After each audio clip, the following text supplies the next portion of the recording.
Poppy SSC English second paper এই বইটি থেকে 72 বা 72 নম্বরের 5টি ট্যাগের সমাধান করতে হবে। এ নাম্বারে বলছে congratulations on your nice result, তোমার ভালো রেজাল্টের জন্য তোমাকে অভিনন্দন। This will encourage you to work hard, এটা তোমাকে আরো বেশি বেশি কাজ করতে উদ্বুদ্ধ করবে। তাহলে দিস উইল এনকারেজ এটা হবে ওন্ট ইট। বি নাম্বারে বলছে don't forget to take care of your health, তোমার স্বাস্থ্যের যত্ন নিতে ভুলো না, তাহলে এটার ট্যাগ হবে উইল ইউ।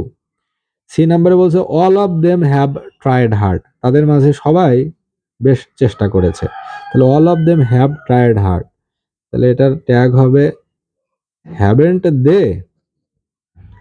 ডি নাম্বারে বলছে লেট দেম ট্রাই এগেন, তাদেরকে আবার চেষ্টা করতে দাও, তাহলে এটার ট্যাগ হবে উইল ইউ অথবা হতে পারে ওন্ট ইউ, কারণ ইম্পারেটিভ সেন্টেন্স দুটাই হবে।